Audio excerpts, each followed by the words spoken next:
come sit here?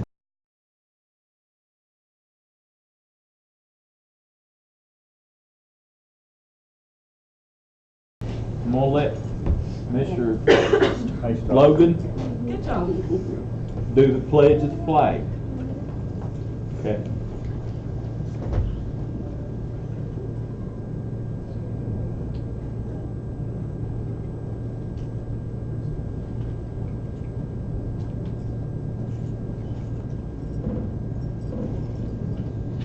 Okay.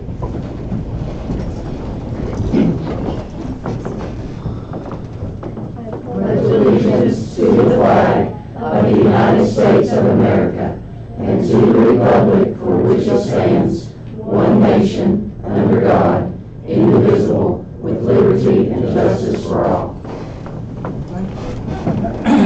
Thank you all for coming tonight. I don't see no county commissioners, no mayor, no nothing, Mr. Flannery, so it must not. A bunch of educators in here, though. Okay, yeah, I see a bunch of educators. I need a motion to consider the consent agenda. So move. Second. All those in favor, roll call vote, please. Mr. Day? Yes. Mr. Hammond? Yes. Ms. Dillinger? Yes. Mr. Fleener? Yes, ma'am. Ms. Buchanan? Yes. Mr. McLean? Yes. Mr. Ganger? Mr. Meredith? Yes. Mr. Irvin? Aye. Now I need a motion on the consideration of the meeting agenda. Mr. Chairman, I'd like to add something to the agenda, please, for the 4 student board members to the new business, please. What do you? Just write it in. Okay. Four student board members. Yes.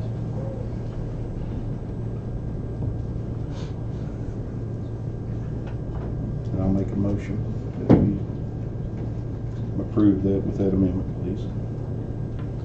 Do I have a second? Second. Now we need to vote on the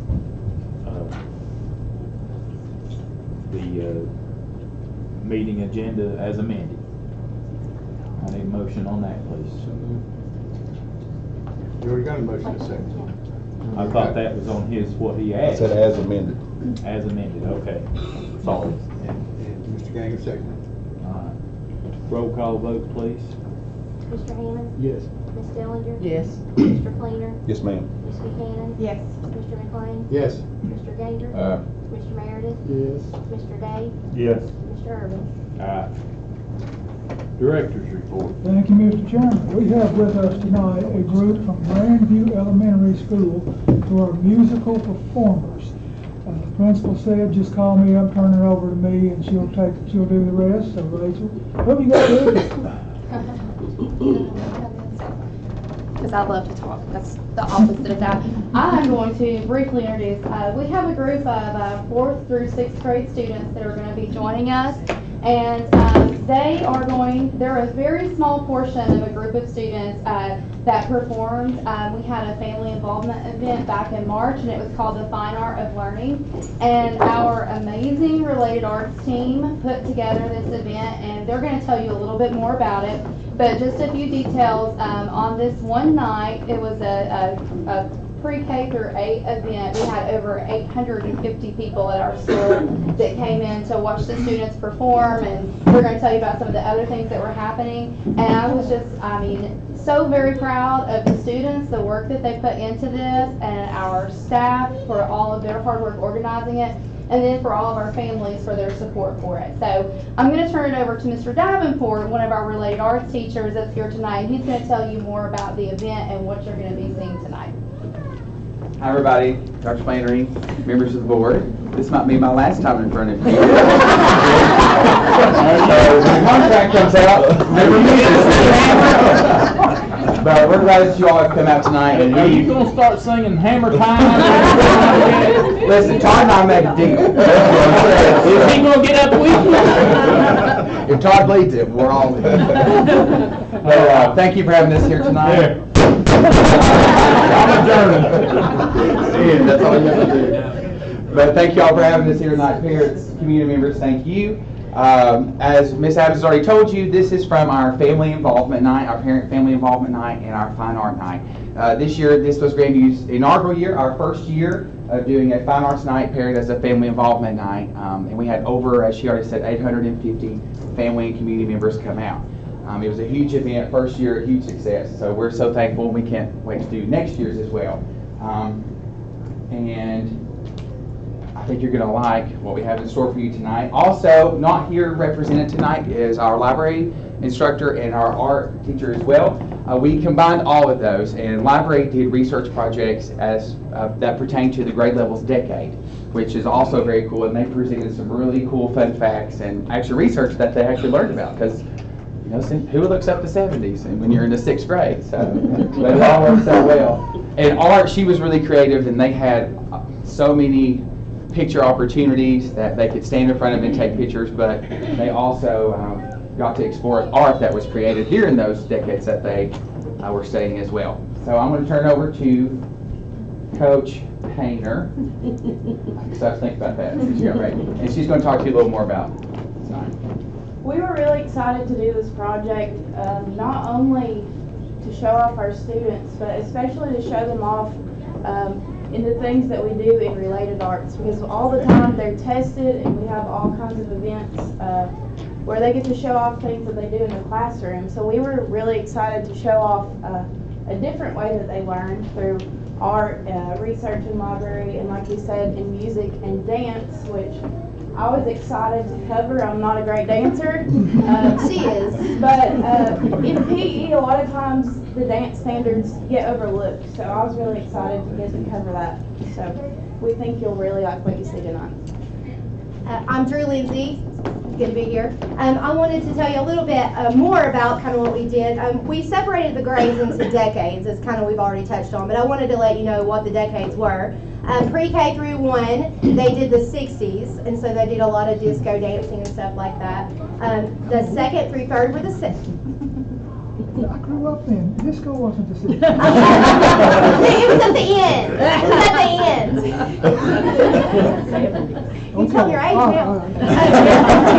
2nd through 3rd of the 70s. 4th through 6th were the 80s, which is what you're going to get to see tonight, hence the awesome outfits that you're going to see. It might bring back some memories for some of you all. We've already seen one. Oh, yes. He likes to wear this. Don't let him fool you. He likes to wear this. And then, That's what his wife said.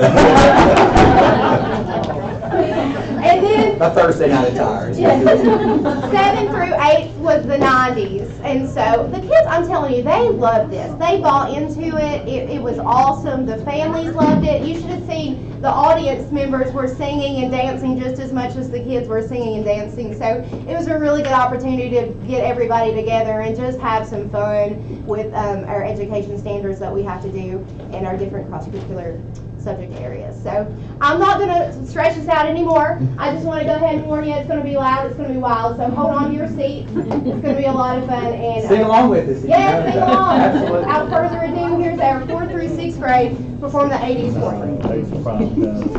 for you.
having us here tonight. Good job. Oh, they're all actually doing me right before I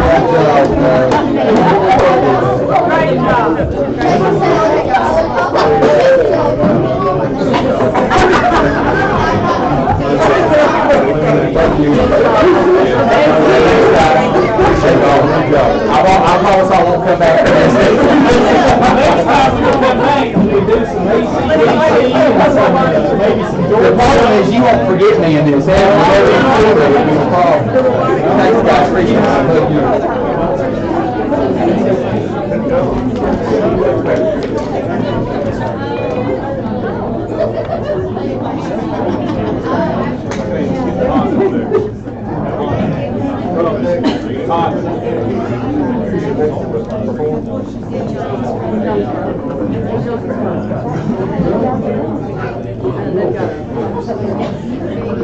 Well, was that a trip down memory lane? Was that a trip down memory lane? Well, it's a little after my high school days. We was at the Two Lafayette, Seahorse. Philip went to school before I heard on the radio where he is 89. Really, Nelson? 89. Yeah. He said on the radio like his birthday was 3 or 4 days ago. Like the clean living, right? 89 years old. If we could continue with me. When the board visited, got out the building back here. Almost. Just about a minute ago. When the board visited Jonesboro Elementary School some time ago, we saw some really high quality video, and the board requested some additional footage, and didn't quite get that done for tonight, but you're going to get some via email. Come on up here, Mr. Combs, and you've got a couple of guests with you, Rick and Logan, I believe, that are going to speak to us and talk a little bit about what they do.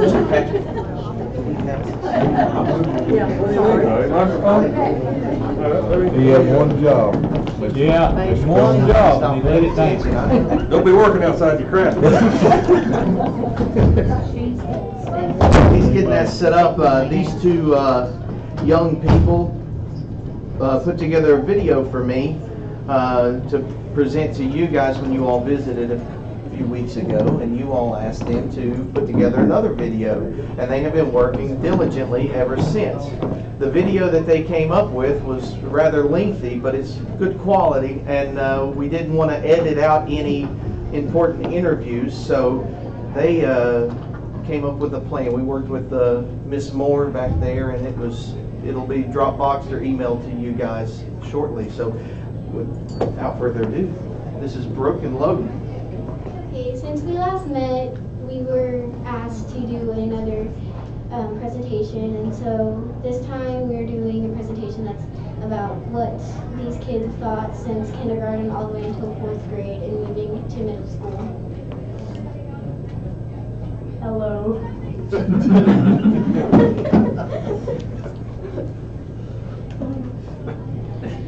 So this video is going to include and ask questions like, what are you going to miss about Jonesboro, and what did you like, and things like that.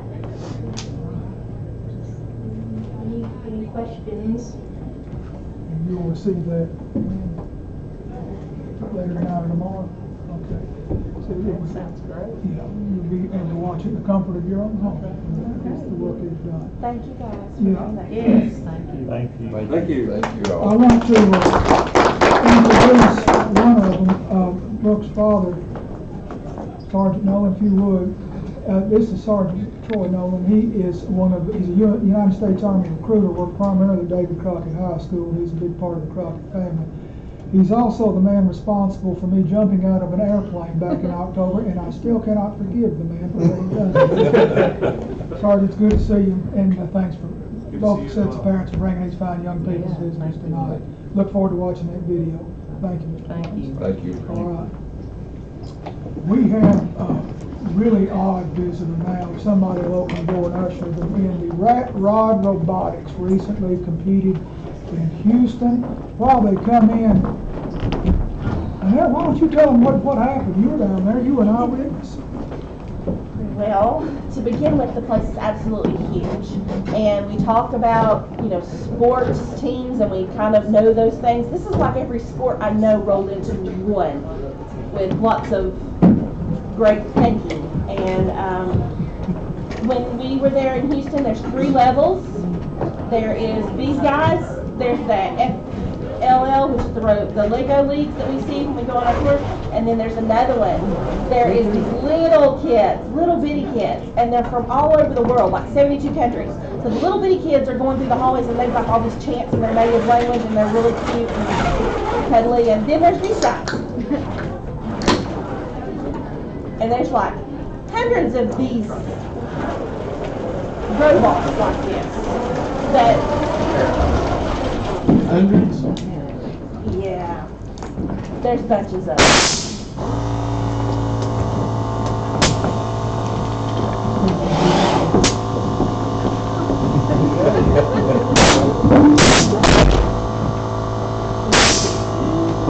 So they're given a task.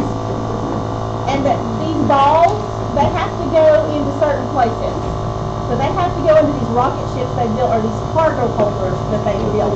And so they have to go into these places. And those panels, the panels that he drops right there, they have to go on before the balls go in. Because if the panel comes off, the balls fall out.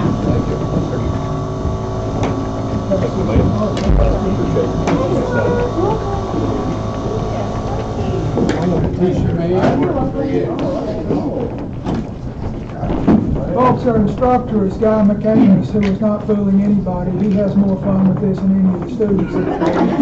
So, Guy, you want to go ahead and introduce the Rat Rod Robotics team? Yes. What we're going to do here, I want to talk about it just a little bit, and as we go through these slides, they've got some quotes in here where they're talking about world competition.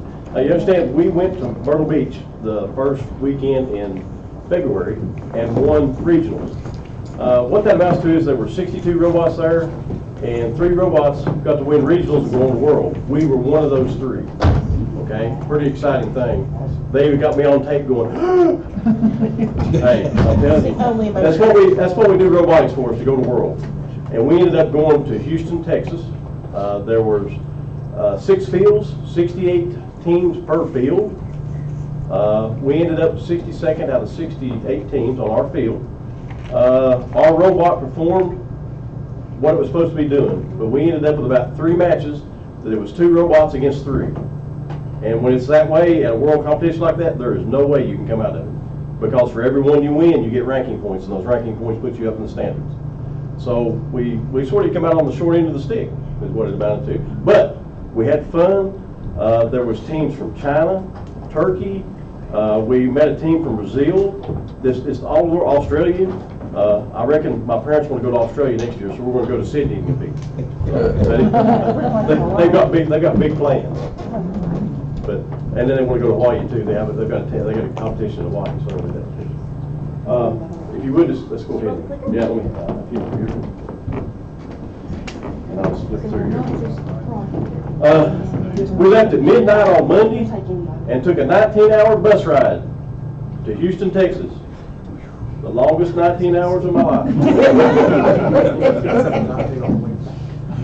On the way back it was 17, but we slept through all of it, or most of it anyway. While we were down there, Corbin Cowden, most of you probably know Corbin, is at Rice University in Houston, Texas.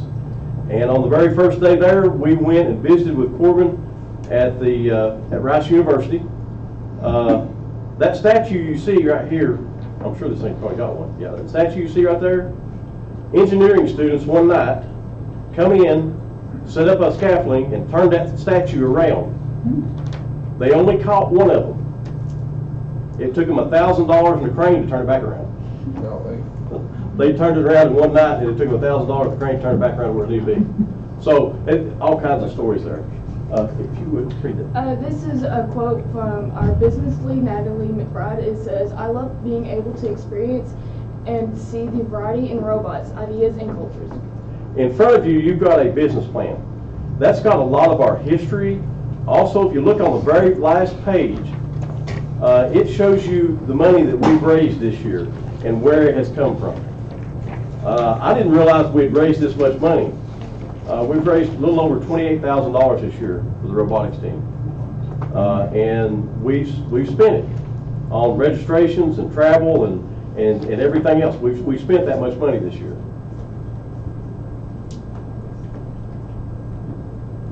Here, this is the pit area right here. If you can imagine all those robots, every robot gets a 10 by 10 pit to work on the robot with. And our robot's name was Shockwave, and here you can see it in operation. Okay?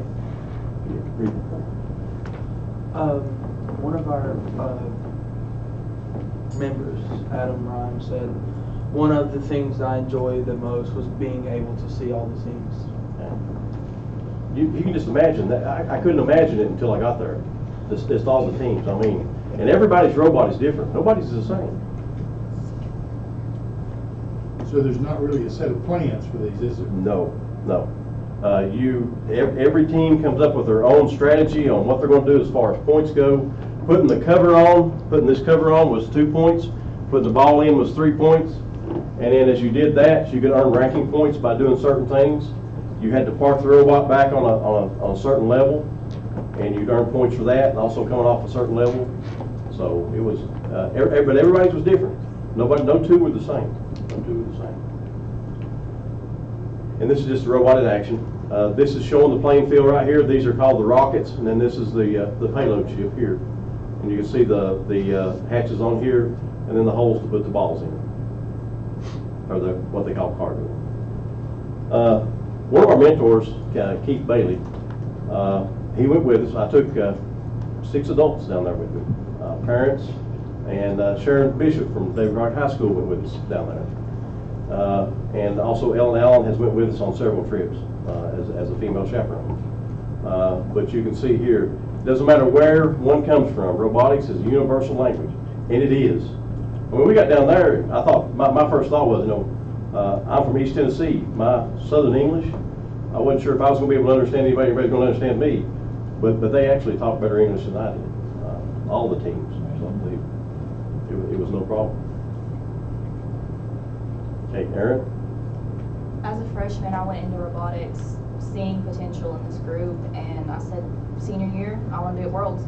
We worked towards it, and we did it. So Aaron is one of my seniors this year. Very important part. This year she done the scouting. There's a lot more goes into it than just building the robot. And when you read on there, you'll see some things that go into this. This is another one of the qualifying matches. As you can see here, there's the platforms you can climb your robot up on. There are some the robot will reach that third platform. We didn't. We got close to weight. Our robot weighs 123 pounds, 123.8 pounds, and it can't weigh over 125. So we didn't come up with a climbing part of it. Brad? So being able to work with teams from around the globe and see the different processes of how they built their robots was a priceless experience for me. Brad this year was my CEO. We're set up like a company. We've got a CEO, we've got leads for build and design and business and across the board. Brad, also the CEO has to be the captain of the team when they go out for a drive team. A drive team exists of 3 people, one to drive with, one to run. The captain is the one that watches the field and tells them what they need to be doing, and then you got one that operates all the other mechanisms on there. And that drive team has to work together to be able to score points. And like I said, our robot run to the best of its ability, and we were scoring 30, 35 points every match. Every match. So we were doing our part, but just luck of the draw. Derek? Getting to meet different people from other countries that are also interested in robotics, that's what I love about it. Derek is new to our team this year. He's a first year. But he's also taking welding with Jeff Simcox and jumped into the build just like he'd been there all along. Connor? So meeting all those people from around the world and seeing the different ways just to do one challenge and all the different ideas was a very interesting and enjoyable experience that I had the pleasure to be a part of. It's Connor is my first year. Of course, he's Brad's brother, So he's more or less, he was supposed to come. So he's been a part since he was in the 6th grade. Okay, since Brad started, Connor's been a part of it. So, and he fills in wherever he's needed. This year, he was our backup. You were our backup button board to do the button board. So he was the next guy in line. If my button board guy went down, he was the next one in line. And he did the human player. Here you're seeing a couple of our guys out here. Matthew Hicks here was our driver, and then there's Bradley. Brad, if you would read that for Charlie. Getting to meet the different people from other countries that are also interested in robotics was one of the things that Charlie said that he enjoyed most about going to Worlds. Charlie is my media guy. He takes my pictures, he takes all the videos, he keeps us, I'm one of the world's worst at taking pictures. I don't do it. But he's the media guy. He takes care of that. He makes sure all these pictures you see, we're not just him, but several adults and different ones taking pictures. Here's a robot getting ready to go off. It would come off of here, and it had a panel on the front of it, and that panel we put that panel on the end during what they call sandstorm. There's a big screen that come down in front of it, and we had to drive in the blind. And you can see we've got a camera right here. And the camera would tell the driver where to go to, and he would follow that camera and put that panel on the end. So they had to be good at looking at the camera and doing that too. Jacob. What I enjoyed was that there were a lot of things we could do to make our team better and help it grow by looking at how the other teams ran their clubs. You know, we've got a lot of experience in what other teams were doing. Jacob is my design lead this year. He did all the drawings and stuff you see for the whole mechanism here on front. The mechanisms here, he did the drawings for it, so we know how to build it and how to put it together. But Jacob was my design lead. So y'all built this from scratch? We built this from scratch. It started out in pieces. And everything you see here, these students did. From the electrical to the pneumatics to putting it together to, we got the machine shop to make parts for us, and they did it in 6 weeks. Because it's at the end of 6 weeks, on February the 19th, I think it was. Was that right? February the 19th, we had to do what they call bag and tag. We put a bag around it and tagged it. We couldn't touch it again until we went to competition.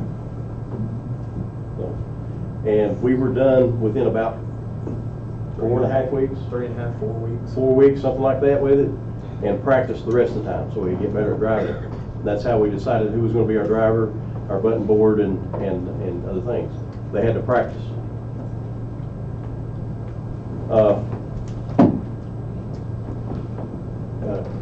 Will you read this for me, please? So more about NASA's future roadmap and new advancements in engineering is what one of our members, Noah Painter, enjoyed about his experience at Worlds and seeing what all it can bring. Yeah, Noah was my build lead this year. And when we got down there, they had a conference where these kids could go to. They got to meet the NASA, Google was there, who all was there? ABB, Disney, ABB, they make robotic arms. Haas, they have a Formula One team. They also make CNC machines. We have a few of their machines at the school. Lego was there. Disney, quite a few others.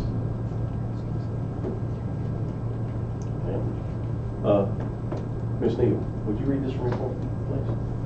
It says everyone in FIRST is like a family, no matter where from, and that was from Xander, one of our members. Yeah, he was our button board guy. Xander, he's right. This is like a family. These kids, these students, these young men, these young women, wouldn't know each other if it wasn't for FIRST Robotics. They probably wouldn't talk to each other in school. Would you all say that? Pretty much? Yep. Yeah. If it wasn't for the FIRST Robotics and the way we come together, we spend a lot of hours at school building a robot, but not only building a robot, but doing leadership stuff and things of that nature. So they get to be family, all right? And they're my family too. I'll just tell you that right now. My wife said that, or my daughter's son said that they were my robotics family, and they were just second. My family just second. But that's okay. They also stuck another one in here from Adam Ryan. No matter where you are or what you do, there's always someone better and worse than you are, no matter what. So there's always better robots and worse robots, okay? I want to say this about our robot, and I'm going to say this about our kids and the way they build this robot. And they'll tell you the same thing. We got a 10 by 10 pit that we take with us. It's got all the tools in it we need to work with. It's got spare parts, everything we need.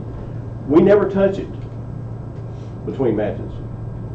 Now, we've had a couple of small little issues, maybe where a wire come loose or something like that, which is, just, this thing is not meant to do 3 competitions and be beat to death and travel and everything else. It's hard on it. But other teams would be there working on their robot continuously. And that can, they were in there all the time working on a robot. Between matches, we didn't work on ours. It stayed the way it was. And it run. So I contribute that to them, to their build. We subscribe to KISS, keep it simple, and you can fill in the other part. And we would keep it simple. All right, Connor. This right here is showing, we were at Minute Maid Stadium for the very last match of the game, and all the teams went here. Minute Maid Stadium, the lower level was full of roboteers. First robotics, first Lego League, first Junior League, first Tech League, all the different ones. There's 4 different leagues. They were all in there for this last couple of matches to see who won world. That's Connor. So never underestimate a team by how they look or how their robot looks, or never overestimate them from their past, which is something I learned at Worlds. Let's see, I'm gonna look at one more. This is showing us around the First Robotics symbol, and also right there, John Deere donated a little over $11,000 to us this year. That $11,000 went to pay for registrations. All right, that's where that went to. We had right at $14,000 in registrations. $11,000 of that was paid by John Deere. Okay, in registration fees that we had to do. I'm gonna ask Kate Booker. I want to brag on this young lady right here for the simple fact that she looks like she's a high school student, but she's not. She's in college. Okay, and Kaylee Ambergy. I get it right every while. I get it wrong most of the time. Is a freshman at ETSU. She'll be a sophomore next year. She was on my team as what we call an awards lead. What that amounted to is she had applied for the Chairman's Award, which they have to do a video and essays and all this other stuff to do that with. Well, she come back this year. She said, I'm an alumni and I'm coming back as a mentor. So she come back and mentored them. I can't brag on Kaylee enough. I had another slide that I wanted to put in here. There's a guy by the name of Woody Flowers that's part of First Robotics. And that's Kaylee's hero. Anyway, she got to get a picture with her hero down there whenever she was there. Okay. If you would, can you read that? Okay, this is another quote from Natalie, who's our business lead. I learned a number of things, but one of my favorite things was learning how many people can come together for such a great event and all have a love for science. Like I said, 68 teams, 6 fields. This is showing the Brazil team. We took a picture with them. We are going to partner up with the Brazil team. We have extra FLL stuff that we get every year when we do the regional event at David Crockett High School. We did it at David Crockett last year, probably again this year. When we do that regional event, we've got extra stuff. We're going to send it to Brazil so they can use it down there. So and I want to do other things with them. I know we're getting a little long here, so. And here's all the ones that John Deere sponsors. I don't know if you know this or not, but John Deere Plant in Greenville is called an Inspire Plant. What that amounts to is any school within 50-mile radius of John Deere, they will sponsor a FLL, FL Junior, a First Tech League, or a First Robotics team. So that's and we're talking about doing some junior leagues. Most those Tennessee students in? No, those from all over the world. Okay. That's all over the world. That's not just Tennessee, that's all over the world. I'm almost done. I got one other thing here that I want to make a plug with. Jacob, come here a minute. You need to step up here. This year about Christmas, we were approached by a young lady by the name of Jolene Groles. Her daughter Lacey has got a deformed hand. It's about this long, about like so. It comes down at the elbow and it comes to here. And she wanted to do tumbling. Well, she couldn't do it because her arms were different lengths. So I got a hold of Jacob. Jacob's my First Robotics. And up here, this young man right here is Landon Hamrick. And there in my first period class, I said, okay, we need to do something. So what we ended up doing is we designed and built a prosthetic for her to use to do tumbling with. This is the first generation right here. Here she's holding the second generation, and that's the third generation with her tumbling. So, you know, the robotics and my TSA and all that, we do more than just build a robot. We also reach out into the community. The mom said we don't know how much we've changed her life just by doing this. So I wanted to bring that. I just want to let you know that there's a lot more going on than just the robotic side of it. That's awesome. I'm going to ask one of my mentors. He wants to talk about this just a minute. Okay? Where's he at? Oh, there he is. I lost him. This is Brad, Aaron, Jeff Bailey, or Keith Bailey. Not Jeff Bailey. Okay. Anyways, last name is Bailey. I'm not sure what his first name is. Y'all mind, I'll turn the podium around. What you see on the screen and what you see before you is part of a survey that was done by First Robotics. And I'm just going to briefly cover some of the impact that First Robotics does and has with students. Now, this survey was done in 2015 of approximately 14,000 plus First Robotics alumni. I'm just going to give you some quick stats, and you can see that on your sheet. But out of the 14,000 alumni that were surveyed, 94% that completed the survey were attending a 2-year or 4-year college. Of that, 82% are in school full-time. Many of the college first alumni declared majors in engineering of 42%. One of our alumni, Kaylee, actually changed her major to go into a STEM-related field because of her experience at First. As a result of participation in First, the majority of alumni indicated they are more prepared for college courses, roughly 74%. They are more confident managing their time, roughly 78%.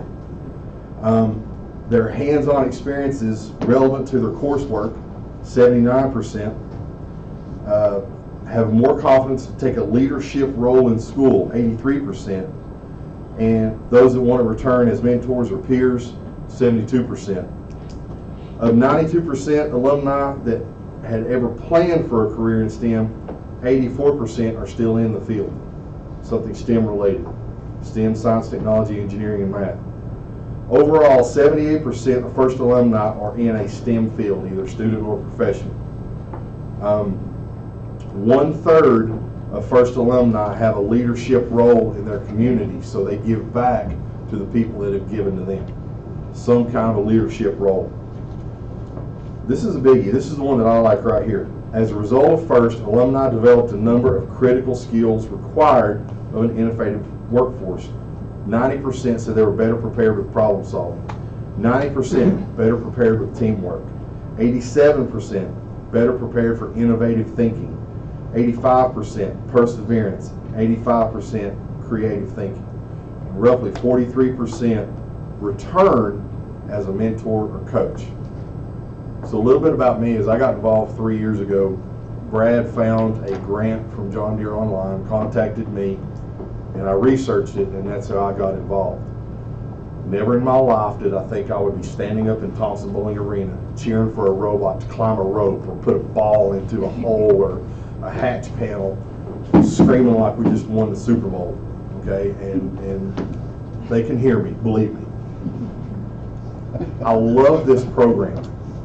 Last year I averaged 96 hours of giving to these kids, and because of that, John Deere helps give them some of the funding that you see.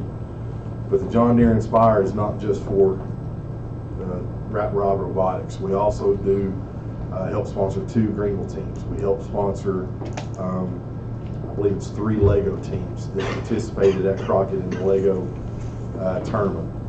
And we want to be more involved in getting First out into the Tri-Cities area. And the way the John Deere Inspire works, if you are a school within 50 miles of John Deere Power Products in Greenville, Tennessee, we will sponsor FLL Junior, we will sponsor FLL, we also sponsor what's called FTC. FTC is First Tech Challenge. but we also sponsor FRC. When you do the FRC, the First Robotics Challenge, a John Deere employee will help mentor that team. Now, what I do as a mentor is I help with the presentations. I help grooming them on to present to major Fortune 500 companies. They've been to John Deere 3 times? I believe 3 times. They've been to Aerojet. They've, of course, the school board and various others. So their chances of success after high school go up with some kind of a program like this. So as a parent and as a mentor, I want to say thank you for supporting them, and we truly look forward to your support later on. One thing about the robot I want to note, they did pneumatics, they did air, where other teams down there did chains or belt drive or just a simple piston lift, where they did pneumatics. And working with pneumatics is extremely tough, and they pulled it off.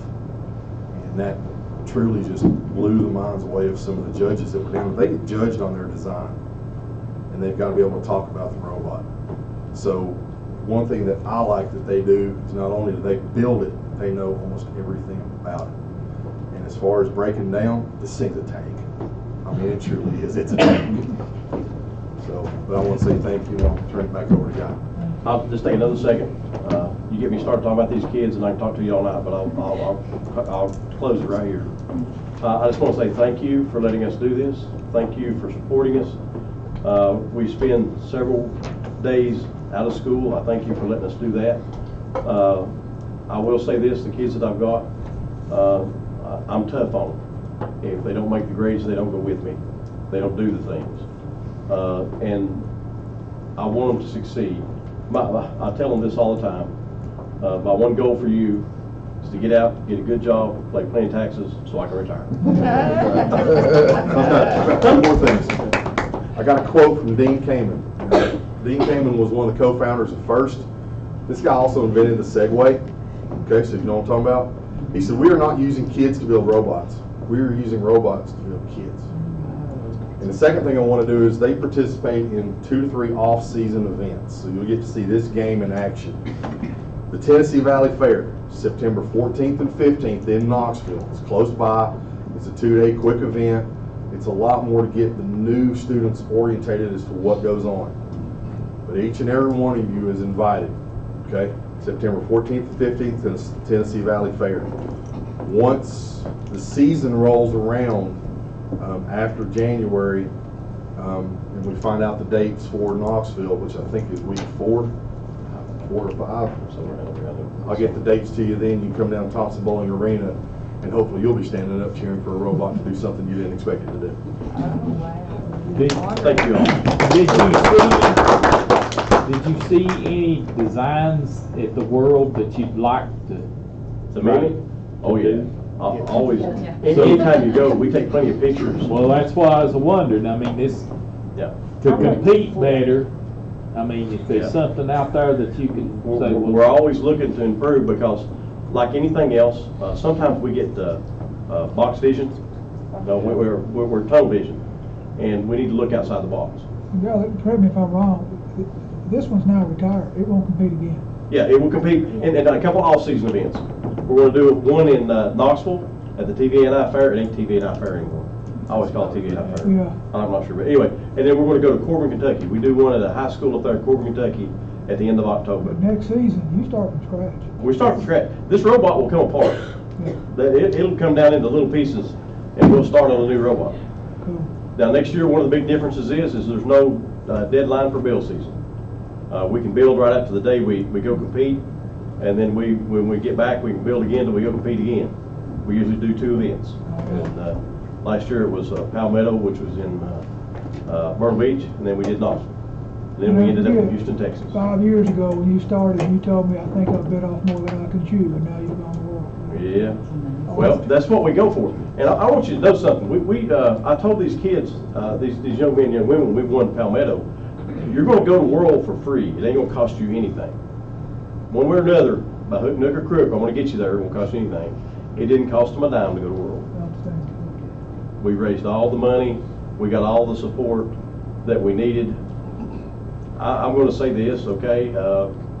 Maybe I ought to, but I'm going to say it anyway. This is my 15th year teaching.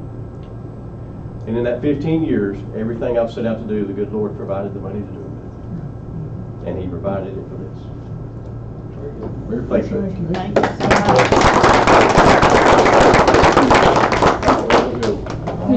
We're going to push it out to our computer now.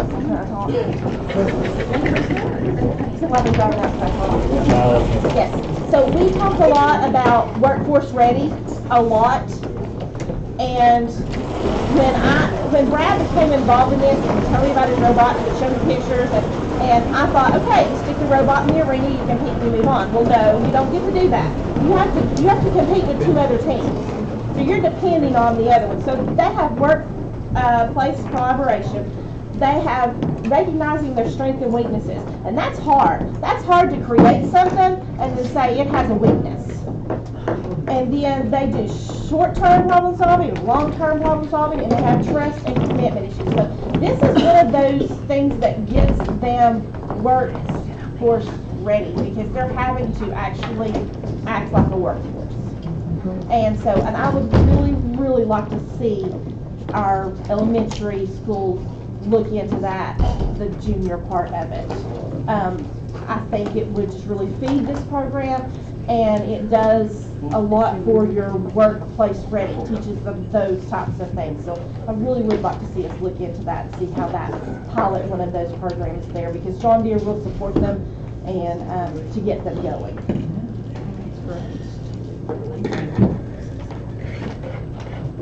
All right.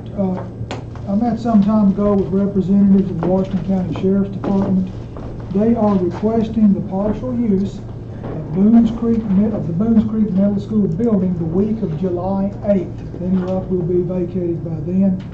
The idea is to bring about 25 officers from various agencies, plus instructors, to train medical first responders what to do in the case of an active school shooting event. They're going to need one hallway and a section of classrooms for their training. Again, they'll need it for about 5 days and they're done. And Mr. Chairman, I recommend approval of this request. Do I have a motion? Second. And a question. And a question. When? Be the week of July the 8th. So after we vacated, basically? Yes, sir. It ought to be an empty building. Any more discussion? Are they going to return it in an as-is condition, or are they going to take down walls? Mayor Jamerson said we won't know where we're at. Roll call vote, please. Mr. Healy? Yes. Ms. Dillinger? Yes. Mr. Fleener? No, ma'am. Ms. Buchanan? Yes. Mr. McLean? Yes. Mr. Ganger? Aye. Mr. Meredith? Yes. Mr. Day? Yes. Mr. Urban? Aye. Thank you, Mr. Chairman. When we switched to benefit planning advisors back in the fall, we determined to delay enrollment in certain products, specifically employer-paid life insurance, a short-term disability plan, and voluntary life. These are products that our employees have had for many years. It appears that at least part of this process is going to require public bids. This has not been done here in a long time.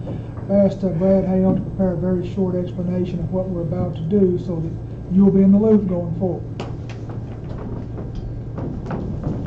So this is really information for what's coming next month, but there's a couple of pieces that require to be bid out again. It's been, I'm thinking I've been told 4 or 5 years probably.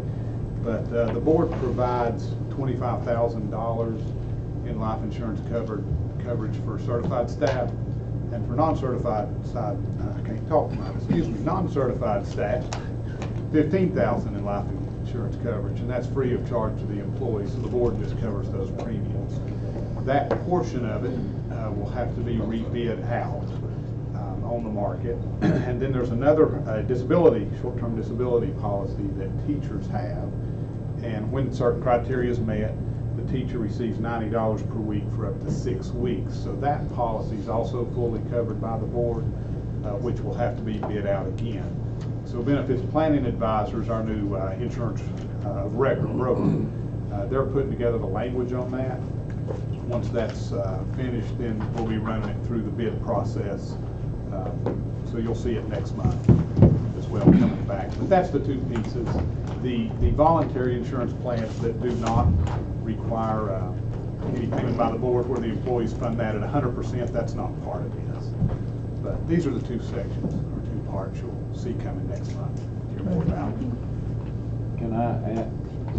Could I ask, could we not do 25,000 straight across, non and certified? Everybody's. I'm sure you could, there'd just be a higher cost to it. We would have to evaluate what that cost was. I can't imagine that it'd be a great deal. The full expense for both of these products is around $34,000 a year, so. An employee is an employee. Exactly. I understand the difference in certified and non-certified, but they're still employees. And Mr. Chairman, I'd like to move that we look into having the same level of coverage for all employees. That doesn't mean it's done, but let's look. I want to look into it so we can make an exact determination of what the cost will be. Perhaps Director Flannery could answer why we have such a distinction on some benefits for certified and non-certified. I understand I that. got here 38 years ago. I understand that teachers are frontline folks with the students, but the employee is still an employee. I can't answer that. I don't know. It seems like there's no good reason for it to my knowledge. Yes. Do I have a second for his motion? Second. Any more discussion? Well, we're just gonna have them look into it, right? Yes. What we voting on. Yes. I would like to know the difference, but. Yeah, we could bring you a cost difference either way. Probably don't need a motion, but that's what my goal here is. I know what we're discussing. Then we can make a decision.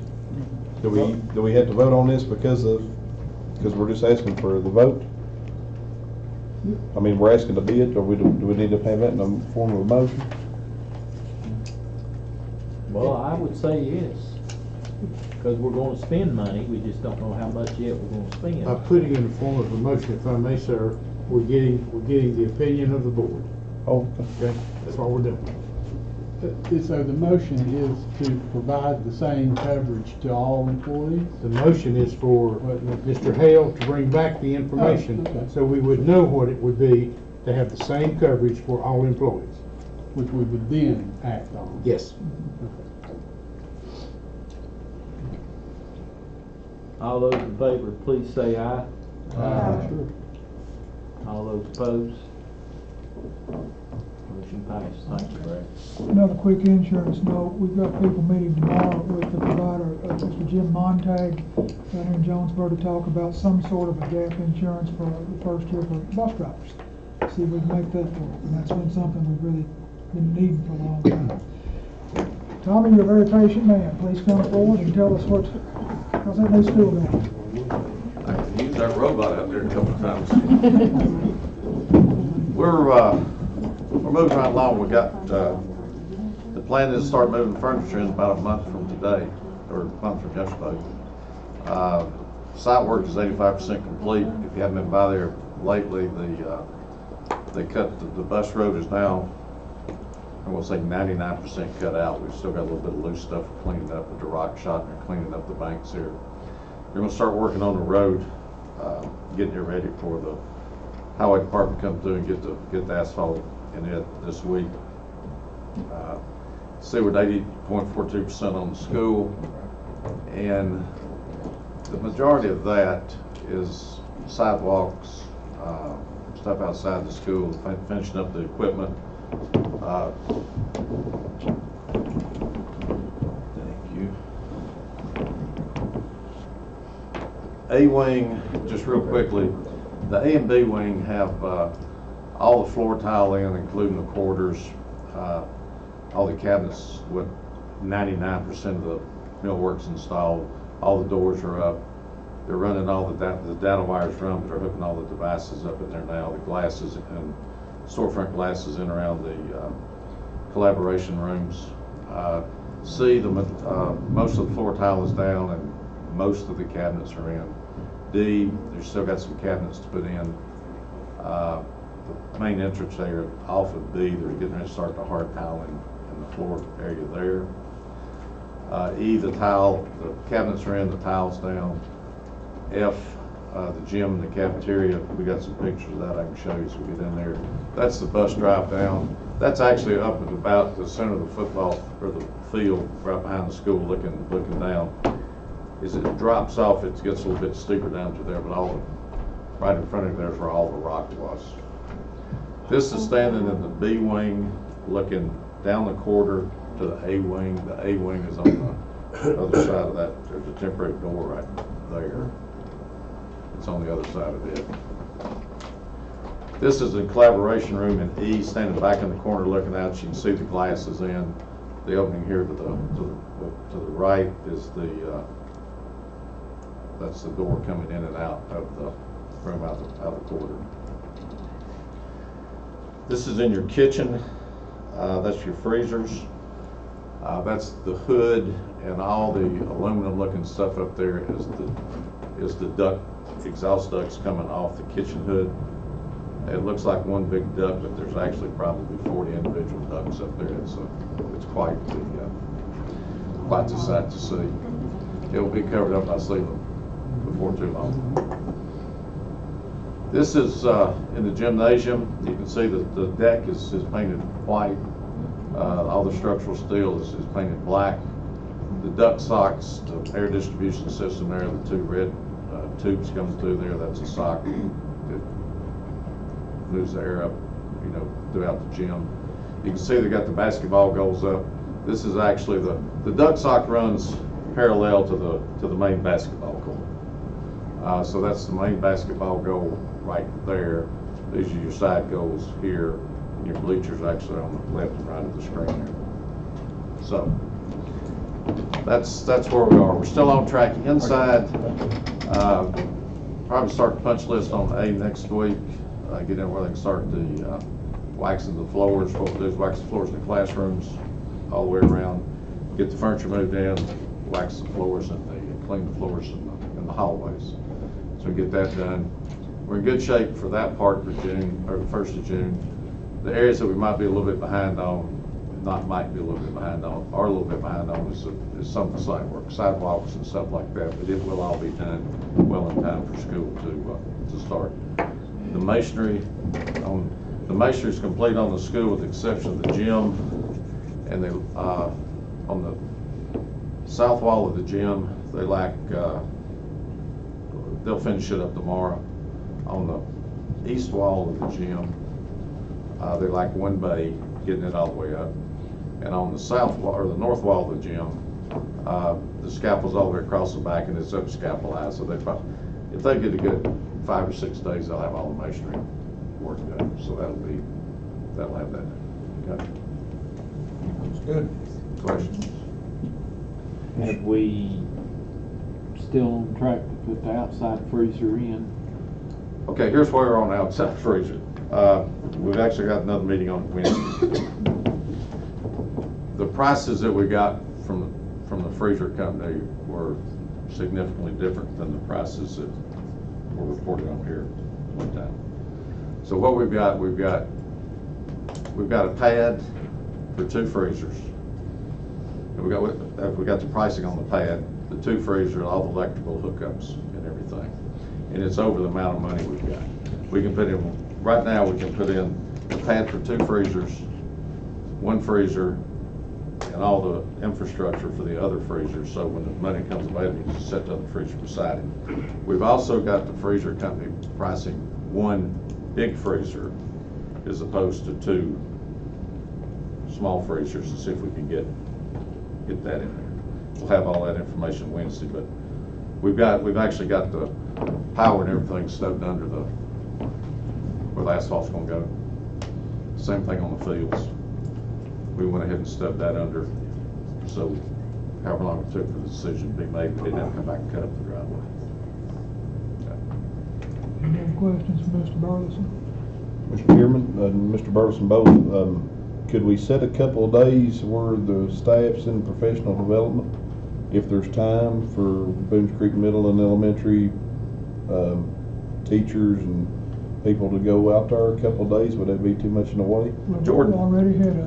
They're done that in a little bitty cruise. I apologize, never mind. Smart. We've set It's aside very- it's- days just for those two faculties to work out there. It's easy to accommodate 6 or 8. When you bring, especially where we are now, when you bring a bunch in, it just shuts down whatever. Thank you. Do we have any idea about enrollment yet? Still watching kindergarten. It's gonna be about what we thought, somewhere north of 700. Hopefully way north of 700. Kindergarten still has at least 2 more official enrollment dates. Jordan is actively enrolling out of zone students every day. Mr. Patrick, I think you and the principal took WJHL on a tour of the facility today, did you not? We did. And if we get home, maybe we'll see the 11 o'clock news. Maybe you'll go to sleep before you see it. I actually saw it, he did a good job. All right, good deal. Thank you. Thank you. Student board member Colton Adams, who will graduate in 17 days, decided he needed to be at Food City tonight because frankly they pay better than you do. And he was unable to attend. But instead, we've got something pretty special. Dr. Myers and Dr. Adams and several of us were in attendance at the Special Olympics the other day. And I want to show you some pictures. And it was my first trip, and if you can't go there and get motivated, there's just something wrong with you. So let's see what we know. Yeah, I just want to say a couple words real quickly. Every year I say Special Olympics is the best day of the school year. This year, no exception. It's just a really good day for our kids to go out, compete, and have fun. Give us the opportunity to really celebrate their amazing abilities. This year we had Ms. Dillinger, Dr. Flannery, and Mr. Meredith attend, and I know several of you have attended in the past, and we really appreciate that. Washington County was really represented well. We had about 90 kids show up, and it's from both Jonesboro schools, both Boones Creeks, the Lamar, and then the 2 high schools. This is just really a group effort. There's a lot of work that goes into it. Leslie Bowman Thompson at the district level organizes it and gets our t-shirts ready. Parents are great, the teachers are great to get the kids ready for their events and sign them up for the ride events. And Dr. Adams works with Pepsi to get us drinks donated, and ETSU donates us pizza. So it's really just a great day, a great event, and you know, it's just another example of our program being supported. So just thank you for all the support. Thank you. Thank you.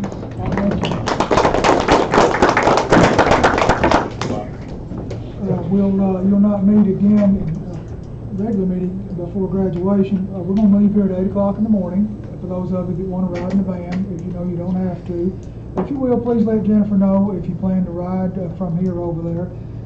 We will have lunch provided between the graduations on site. And with that, Mr. Chairman, that concludes my report tonight.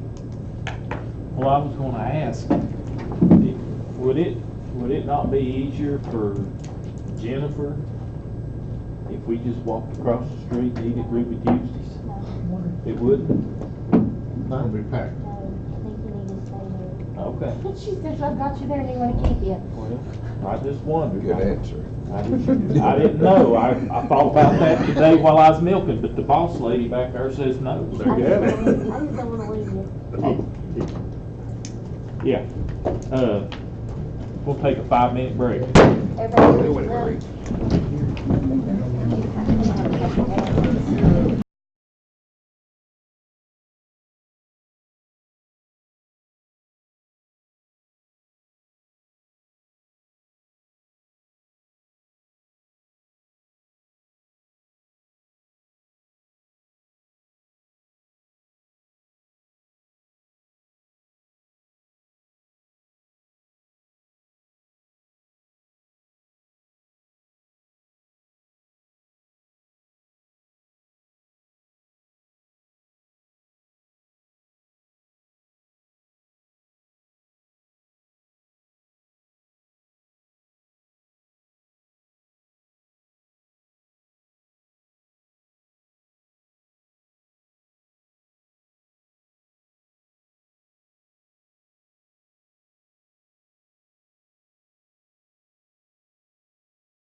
He said he already read it, I didn't need to. We can. The District Evaluation Committee met May 1st, 2019 at 4 p.m. in the Central Office. As present were Chairman Annette Buchanan, Mary Beth Dillinger, Julian Flannery, Susan Kieran, and Brad Hill. Committee members absent were Todd Ganger, Philip McLean, and Cole Adams. Ms. Buchanan opened the meeting. Ms. Dillinger said that she had discussed the proposed surveys to be completed by teachers on administrators, elementary supervisor, and secondary supervisor with Attorney Scott Bennett. She continued, Mr. Bennett saw no issue with the administrators' surveys and information in the survey and related to the system's budget was not overstepping by the board. He suggested changing the supervisor offers appropriate to effectiveness, professional development, and the supervisor maintains an effective and appropriate district testing assessment program for students on the supervisor surveys to the district, and to add the 2 questions in the miscellaneous survey. Therefore, not conducting the 2 supervisor surveys. He also suggested to keep the board's evaluation and systems evaluation separate. Ms. Dillinger moved to change the name of the survey from Washington County Teacher Survey to Washington County Board of Education Climate Survey. Dr. Flannery seconded the motion. Motion carried on a voice vote. Ms. Dillinger moved to present the Board of Education survey to the system survey to the full board as 2 separate evaluations. Ms. Buchanan seconded the motion. The motion carried on a voice vote. I move for approval of the report. I have a second. You seconded it? Yeah, okay, I Okay. second it. You moved to. Approve, yes. Do I have any more discussion? Seeing none. All those in. Do you want to explain how it's going to be carried out that day? Did you want to mention that, Dr. Flannery? We got to approve it first. Oh, I'm sorry. All those in favor of the report, please say aye. Aye. All those opposed? Okay. Ms. Dillinger moved to change the name of the survey from Washington County Teacher Survey to Washington County Board of Education Climate Survey. Dr. Flannery seconded. The motion carried with a voice vote. I put that in a form of a motion. I have a motion. Do I have a second? Second. Any discussion? When, who does it, who sees it afterwards, all that good stuff. That's what, We're just talking about changing the name of it first. That's it. So the question is we've done this before? Well, then how are we changing the name of something that we've never done before? well, we We've had, never adopted. we had a So name. why are we even voting on it? That had it, we had Don't it. need to. So you see what I'm saying? Go on, not need to, that's fine. We didn't have one. Okay. Then I will move on to the next one. Yeah. No. Ms. Dill- Motion and a second. So I take my motion off because we don't need to So vote we're on going that. to keep the district evaluation committee? Nobody wants. No, we don't have to vote on the name Okay. change because it wasn't Okay, anything I put know. into motion to begin with. You withdraw the motion. Yes. Ms. Schillinger moved to present to the Board of Education the surveys and system survey to the full board as 2 separate evaluations. And I put that in a form of a motion, Mr. Chairman. Do I have a second? Is this what I'm saying on the time? Second. So this was what now? To change the name of this one? No, This is to go along with these this 2, is the surveys. So we're voting to accept them or go along with them? Or what we voting on? We're going to keep ours separate from the one that the district, that the, you're doing it one, aren't you, Dr. Flannery? We already do by law, the teachers have to evaluate the principals. And the state already conducts a survey of the school climate itself. So we have to do that. So this one, and yours will be done, online, through the Chromebooks. The one the State Department does has already been done. It finished last week, 83% return rate. And the one that the teachers will do on the principals will initiate tomorrow. So the assistant, I just don't know. The assistant principal's new, we already do one on the principal, this is for the There's one assistant missing principal. out of your packet. It's the one, you were here yesterday, so you Yeah. should have seen all three of them. So there's one missing out of your packet. Oh, so we do have another one that we're, the principal, Yes, we vice do. principal, and miscellaneous, Yes, correct? and you should have already seen that. You should already actually have it. Is it the same as it was before? Yes.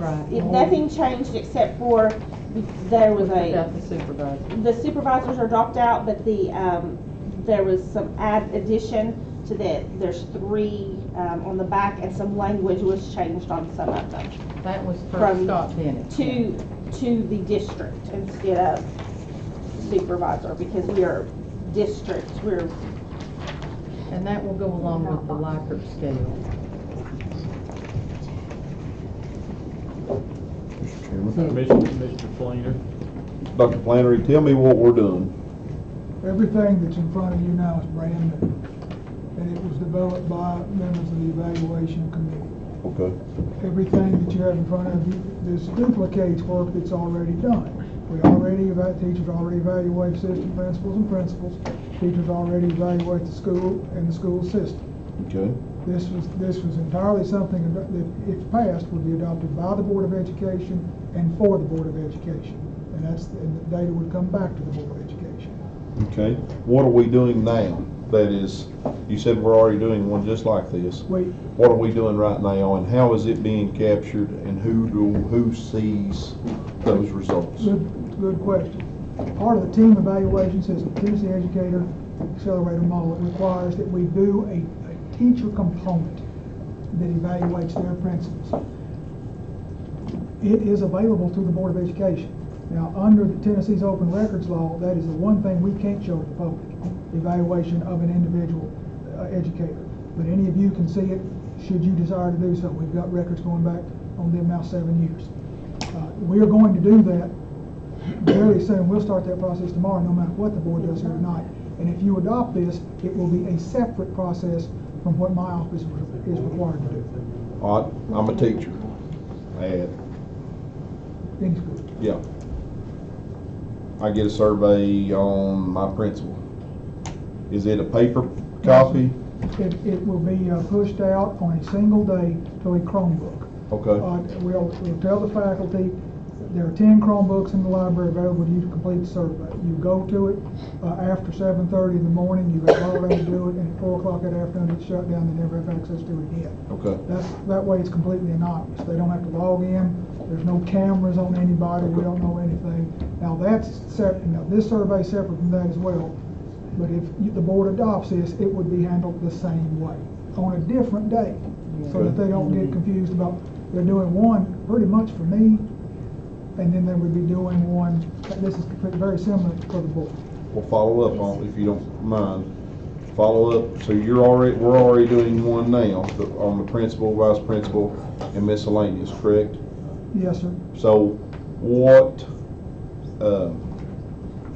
what's your opinion? I mean, what is your, I don't know what you voted, I don't see, it doesn't matter, but what is your opinion on this? I mean, is this redundant? Yes, sir, it is. However, if 5 members of the board vote to do it, I will do it. So, I'm sorry. no, just one more follow-up question, if you don't mind. Have you ever, I mean, when you get these things, are you changing, I mean, does this help you with your school system set up for the next school year? The ones that the teachers do on the assistant principals, when the principals come in to see me one-on-one in the summer, we look at that data with another wealth of data as well. I don't have any plans for this set of instruments because, for one thing, it's not been adopted yet. Secondly, I've never seen any data from it before. I don't know. Well, what I was making. Oh, I'm sorry. I was just gonna say, Dr. Flannery, as a board member, if I'm doing my job and I can get a meeting with you, and we get together, we can discuss the evaluations that you've put out. Is that correct? Anything I can see, with the exception of some Department of Children's Services data, anything I can see, you can see. So I can sit down with you and we can have a discussion if I have concerns or whatever. 7 here days that a we week. can Yes, we sir. can get together and do this. So there's no reason for me to vote to micromanage this and go around you and get our own evaluation. Right, babe? This is not micromanaging. This is looking into issues that affect their budget. And that's exactly what Scott Bennett had approved. He said, I want to know, especially this one, how many coaching sessions have you had with your instructional coach this year? Are we going to need 11 for around $770,000? I want to know before we spend that much money if they're being utilized like we're told. That's not on these other questions. I just want to say that, and this is my 5th year on the board, and twice I have been denied access to any type of information. And that's not from Dr. Flannery, because this is his first take on it, but I have been denied twice to the information. So you've already got a climate survey that you put out, or, The state publishes it for us. It's very comprehensive. And they have the Tennessee Educator Climate Survey that we do every year, and that data will be available just shortly. And that survey goes back now 3 years. We've got 3 years worth of that data that anybody can look at. It's online for the public to see. I've sent you a link to it in some updates. It's pretty comprehensive. Jason? This is just different. I just have a simple question. What does, and I mean this respectfully, not ugly at all, but what has Scott Bennett got to do with this? I asked him if we had the right to ask these questions in order to get information to decide on the budget. Didn't. I have a question. Does all teachers, are they mandatory to do this survey? No, it's told to them when they walk in. It's completely voluntary. It's going to be open like from 8 o'clock in the morning to 4 o'clock on one of the days they have professional, or they have one of their days where they're not Let me ask this then. Is it wrong for us to mandate this survey for you? We're going to run. We'll run this time of year. We may run 6 or 8% absenteeism on teachers every day. If you mandate it, we'll have to run it over several days. What we have done in the past is let people actually come in this building. If they were absent on a given day, they could come in. Well, A survey like this making it mandatory is problematic. I mean, you can do it, sure, but 100% is hard to get on a survey like this. Why would you want to? I'm talking about the survey on the Chromebook. That's what I'm talking about. This one's going to be on the Chromebook too, just a different day. It's just a different. This is where we're going to be able to collect information. Okay. We seem to be always getting conflicting information, and I would just like to see the true information, because somebody says something to me may not say the same thing to you. Somebody else may say something to you, and I would just like to see it on paper and see what's what. Well, I sort of think that's his job. Let me say this. If it's not mandatory, we're not getting the right kind of information. Okay? That's my opinion. If I'm not making every one of my teachers do this survey on these principles, I'm not getting the right, and if it's going to be the same thing on this, it's not going to be the same information. I could have some teachers come in there and complain, and then the ones that don't complain is not going to do the survey. You can mandate it, but that doesn't mean they're going to do it fully. So I mean. Well, Mr. Chairman, I don't know how you could mandate it, and if they're not doing the survey, evidently they don't have a problem really with anything. Well, that's right too. If they're not going to do the survey. But we are not doing the district or the 2 supervisors, right? Because not every teacher interacts with. Right, that's true. You know, that's kind of what Scott and I. Jason, they don't know. I just think that again we're micromanaging Dr. Flannery and his staff. I mean, simple as that. They don't work for me or they work for him. Let him handle it. We hired him to do a job. Again, let's let him do the job. Chad? I understand. I mean, I see what you're saying, Ms. Dillinger, about the budget issue and about the coaches, and that's fine. But I tell you what really got me, and I was Lord knows the principals back there know who brought it up the first meeting I was sitting here. about the coaches, and I didn't know all about it. You know, I just heard what people had said, and, you know, well, we don't need a coach, or we don't need this, or we don't need that. But after I pulled out that motion and I didn't get what I wanted that night, we turned around and I got a bunch of phone calls over. And what was funny is when we went to the district up in Hampton, is our biggest achievement that year was we had 4 student board members on our board. And that's perfectly great. That's something we're very, very proud of. But we heard 3 other systems, maybe 4, that said they were so happy, and Johnson City was one of them, that they've got new instructional coaches. And some of them said, man, we wish we had one in every school. And I know it's a budget issue, and we're going to probably come back and we may have to talk about it again at budget time. I hope not, but we might. But I don't know that everybody has a pulse on what an instructional coach does. I may be wrong. I've been told a couple of different things, what they do and stuff. But I just don't, to me, I don't know that everybody in the system has a good, positive relationship with their coach. And that may be a bad word, but they may just not use them. You know what I'm saying? I don't know. Then if they're not using them, are they worth $770,000? If everybody's trying to get one in every school, but yet we're trying to let some go, well, I don't know that we're right by doing that. You know what I'm saying? I don't know. If it comes down to being able, in budget, to be able to give everybody a 2% raise, that's something to consider too. Yeah, at that point, Yeah. I agree. But I don't think. Well, how are we gonna know unless we evaluate these people? How are we gonna know? If they're billed as helping teachers, shouldn't we ask teachers?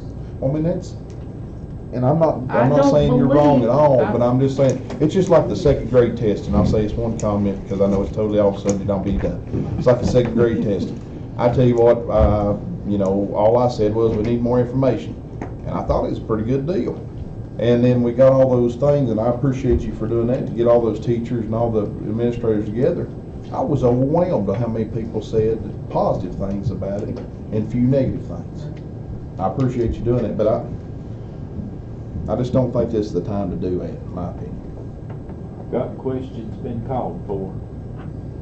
We're gonna do the roll call vote on this motion. Go ahead, Jim. Mr. Day? No. Mr. Hammond? So we can't ask any more questions or anything like that? No. I've got You sat over here for 10 minutes, his hand up. Well, does anybody disapprove of me letting Mr. Hammonds ask his question? Well, I didn't see him. when you're asking how many sessions have you had with your instructional coach this year, I'd like to know, have they requested time with that teacher? Well, Jennifer didn't have room to put it on there, but we had like 0 to 2, 3, we had like a section where they could put, you see what I'm saying? I do. We had it where they could put. Okay. Sorry. Now, go ahead, Jennifer. Mr. Hammond? Yes. Ms. Dillinger? Yes. Mr. Fleener? No, ma'am. Ms. Buchanan? Yes. Mr. McLean?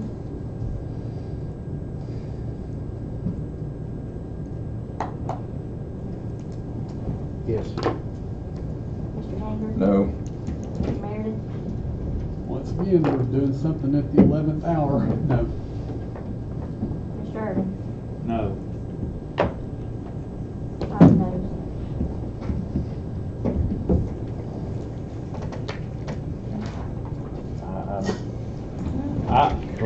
I want to say this.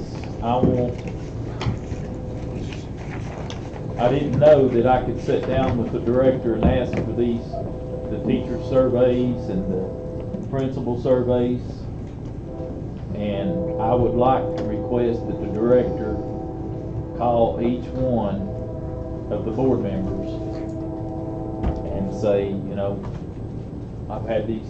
we've got these surveys in or whatever, and I'd like you to tell the board about the principals.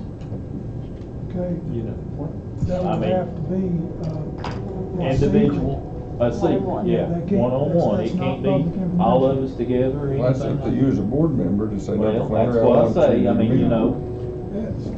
Ask Scott if that would fall under executive session. It would not, because it's not pending litigation. But that's I'm just about, trying. that's I about say 2 for hours' board- work, and I'll meet with any of you at your leisure, and we'll go over everything. I think we say if a board member has a concern, let them come in here. I'd still like to know information about these coaches. Okay. But May never find out, how will I? Roll on. No, that's all I have. Is that all you have? That's all I have. Okay, what's next? Finance, Mr. McLean. Mr. Chairman, I'm handicapped in 2 directions tonight. I've got a leg that's cramping, and my glasses have been sewn off, and I can't read too good. So I'm going to ask Mr. Hammond to read the report to you.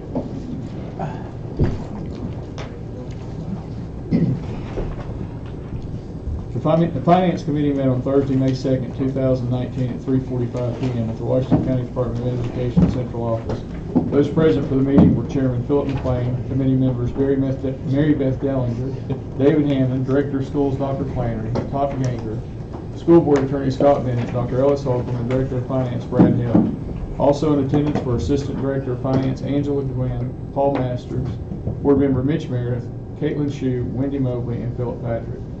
The committee considered the general fund financial statements for the month of March 2019, and the committee recommends approval. The committee considered the federal fund financial statements for the month of March 2019, and the committee recommends approval. The committee considered the FY20 federal fund proposed budget and all subsequent amendments for FY20. The committee recommends approval. The committee considered a request from the Washington County Department of Education Dietary Department to enter into a membership in the Southern Appalachian Mountain Foods Co-op, SAM Food. The committee recommends approval. The committee considered a request to repair the GVES sign, the Grandview Electric sign. The current estimate for the repair is $12,420. No additional funds are needed as the current approval budget can cover these expenses. The committee recommends approval. The committee discussed potential options for selling, disposing of the Boones Creek Middle School property as presented by School Board Attorney Scott Bennett. The board will discuss the item in greater detail. I'll put this report in the form of a motion. Second. Okay, any discussion? Roll call vote, or not roll call, but, I need a Voice vote. voice vote, please, I'm sorry. All those in favor say aye. Aye. All those opposed? The committee considered the general fund financial statements for the month of March 2019, and the committee recommends approval. I'll put that in the form of a motion. Second. Second. Okay. The committee considered the federal. Whoa, whoa, whoa, whoa. Oh, that's Gotta right. vote on that. Sorry. Can't do them all. I don't think so. Any Awesome. discussion? Roll call vote, please. Ms. Dellinger? Yes. Mr. Flannery? Yes, ma'am. Ms. Buchanan? Yes. Mr. McLean? Yes. Mr. Ganger? Aye.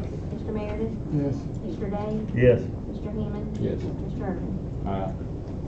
Okay. The committee considered the federal fund financial statements for the month of March 2019, and the committee recommends approval. I'll put that in the form of a motion. Have a second. Second. Any discussion? Roll call vote, please. Mr. Flannery? Yes, ma'am. Ms. Buchanan? Yes. Mr. McLean? Yes. Mr. Ganger? Aye. Mr. Meredith? Aye. Mr. Day? Yes. Mr. Hammond? Yes. Ms. Dellinger? Yes. Mr. Irvin? Aye. The committee considered the FY20 federal fund proposed budget and all subsequent amendments for FY20. The committee recommends approval, and I put that in the form of a motion. Second. Any discussion? I may be the only one here that didn't, and I know it was in my, but I didn't look at it.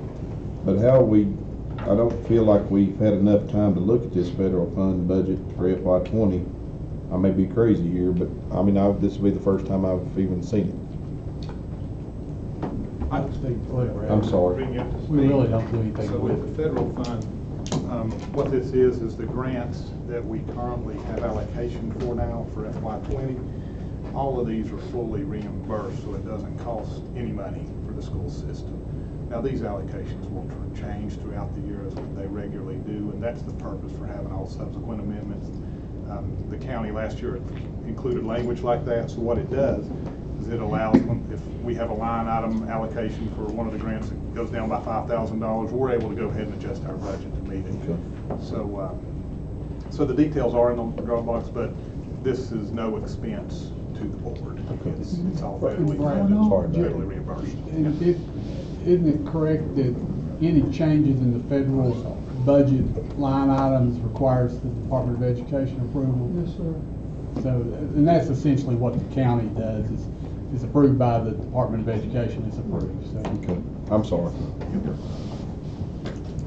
Roll call vote, please. Everything was on good. Shannon? Yes. Mr. McLean? Yes. Mr. Ganger? Aye. Mr. Meredith? Yes. Mr. Day? Yes. Mr. Hammond? Yes. Ms. Dellinger? Yes. Mr. Fleener? Yes, ma'am. Mr. Irvin? Okay. The committee considered a request from the Washington County Department of Education Dietary Department to enter into a membership in the Southern Appalachian Mountain Foods. The committee recommends approval. Put that in the form of a motion. FYI, what this amounts to, we did this a few years ago, and for some reason, it didn't end up in the minutes as being approved by this board. So this is a simple approval process on something we've actually already done. So this is the one we were already in. Yes, this puts it in the record books. And what is the purpose of this? It's a buying service, a group buying service of about 15 school systems to buy jointly through, what's the name of that food service place here in town? Reinhardt. Get cheaper. And there's no fee for us to belong to it. No, there's not. It's, the estimated savings last year is about $50,000 versus before we went into this agreement. The state auditors have been just hammering us on it because they couldn't find it in the board minutes, but I was present when it was discussed with the board. I don't remember, I know it was discussed, I can't remember if we ever took action on it, on the motion. I thought we did. And but whatever, whichever it was, the auditors. Roll call vote, please. Mr. Ganger? Aye. Mr. Meredith? Yes. Mr. Day? Yes. Mr. Hammond? Yes. Ms. Dellinger? Yes. Mr. Fleener? Yes, ma'am. Ms. Buchanan? Yes. Mr. McLean? Yes. Mr. Irvin? The committee considered a request to repair the Grandview Elementary School sign. The current estimate for the repairs is $12,420. No additional funds are needed as the current approved budget can cover the expenses. The committee recommends approval. I'll put that in the form of a motion, please. May I have a second? Second. Current sign is about 11 years old, and that technology is moving so quick, you can't get parts for it. But it's not, it was working fine. Is it still working fine? I don't think so. I think it works, Not but according to Mr. Patrick. I think it works with the bolt, there's bulbs out, so, 'cause I went by it one day and I noticed that myself. So I think there's just bulbs out and it's not putting the whole message up. What about at Ridgeview? Because they're both the same size, same time they was. Guess it's working if they haven't. Is it working? So that's what I'm wondering. I've not been told any funds are needed for that yet, so. Warranty on these things is only about 5 years. Yeah. Roll call vote, please. Mr. Meredith? Yes. Mr. Day? Yes. Mr. Hammond? Yes. Ms. Dellinger? Yes. Mr. Fleener? Yes, ma'am. Ms. Buchanan? Yes. Mr. McLean? Yes. Mr. Ganger? Aye. Mr. Irvin? Aye. The committee discussed potential options for selling or disposing of the Greens Creek Middle School property as presented by School Board Attorney Scott Bennett. The board will discuss these items in greater detail, and I'll turn that over to Dr. Flannery. Oh, okay. Looked at, called Mr. Bennett about the potential sale of Boones Creek Middle property, and he said the way to go, clearly in his opinion, is to put out a request for proposal to any and all realtors in the area, commercial most likely, to shepherd the sale for the board. And he has a document that has been used in other school systems. He's going to make it available to Brad and his staff. Make it exclusive to Washington County, and hopefully put it in front of you in June. And if you like it, and we can put it on the street, maybe in July, and you can hire a realtor. And then before cold weather gets here and we have to heat an empty building, you can turn that building into cash. That's, in a nutshell, is what the attorney thought would be a good thing. And the estimate that we got included the demolition, didn't it? Or part of it? Again, I have to confess, I haven't read that whole 200-page thing. I'm gonna go, that's on my list. Yeah, oh, I thought it was even on the information we had. That's what. Can we table this discussion and have a separate board meeting, because I think we can get off on a tangent right here and talk about this for quite a while, but. I don't think we're doing anything tonight. Okay. We're just, it's just for information. Okay. I'm sorry. Just, you go ahead and get the Wait a minute, proposals. Mr. McLean. That's what I was gonna say. This is not really any action. This is brought to you tonight just so that you know what's going on. And when Mr. Hale and Dr. Flannery come back with the RFP, you'll have known what it's about. And at that time, we'll make a decision, not tonight. Dave? That's what I was, I mean, if we could go ahead and at least get the information before us. We didn't want you to, when it came out, we didn't want anybody to feel like they were blindsided. So will the school completely be vacated when the sheriff's department wants it in July? Yes, ma'am. It should be. But when they walk out, it will be an empty building. Summer school She'll still have to keep utilities to it, and we'll have to cut the grass. And don't wanna do Okay. that. Staff reports. Well, we've been talking about transitioning to the new Boones Creek School basically in a month. And the current Boones Creek Elementary School and Boones Creek Middle School library personnel conducted a comprehensive library inventory. And they would like to delete several damaged beyond repair and obsolete library materials between the two schools before they transition. Basically, right here is the inventory of what they'd like to, would like to declare surplus. When you look at it, it is approximately 5,000 book titles. Of that, 4,700 can be basically repurposed, so to speak. It can go, the books can go into the teacher classrooms. It can be used for our summer programs. It can be used for different incentives that we have, such as the tell a story, read a story, little houses that you see. We also have a project going on with the Sheriff's Department where certain picture books and books will be put in the trunks. If a child is sitting there involved in a minor accident, or if they're being taken from the home and sitting in the back of the Sheriff's Department's car, there will be books there for them. So it's used for that type of activity, all right? And so what we're asking for you tonight to do is simply to declare these books surplus, and then they will be, basically 500 will be disposed, and then 4,700 will be repurposed in some way other than being in the library. If you'd like to know how many books will currently be active in the new school, it will be approximately 11,000 books will be moved for active inventory at the new Boones Creek School, taking 5,000 basically from Boones Creek Elementary, 5,000 from Boones Creek Middle. Then we'll have a professional library of approximately 5,000 books, again coming in from the two libraries that will be there for those teachers in the new Boones Creek Elementary. Make a motion. What? Get rid of those libraries. Okay. Go ahead. Okay, go ahead. I'll make a motion that we get rid of the library books that she has wrote, that Dr. Kite has wrote down, to get rid of at Boones Creek Elementary and Boones Creek Middle. Surplus, declare them surplus. I have a second. Second. Mr. McLean. I guess what popped into my mind, aren't we working on a reading bus? Can some of these books go on that bus? That would be another one of the initiatives. Okay. Yes. So then how many books will you be buying for the new school? And do we have that in the budget somewhere? To my knowledge, we will not be buying books for the library. We'll be taking the books we currently have that are active at Boones Creek Middle and Boones Creek Elementary, and 5,000 of those good books that are currently in the libraries, the two libraries, 5,000 from each school, will go to the new library, and we will basically have 10,000 books already there that have already been purchased. Is that adequate? Yes, based on talking with the principal, it is. Okay, I thought there was some sort of a mandate that we have so many books per pupil There in school. is if you're a member of Southern Association with Vance Ed, and we are no longer a member. Okay. Good to know. The books that are, did you say there was going to be books that would be thrown away? There are approximately 400 to 500 books that could be, yes, thrown away, or we have possible plans to contact some other agencies to see if they want those books. But some of the books we're talking about are very outdated, have inappropriate language in them that's outdated, that's not really appropriate in this day and time. They've been on in the library.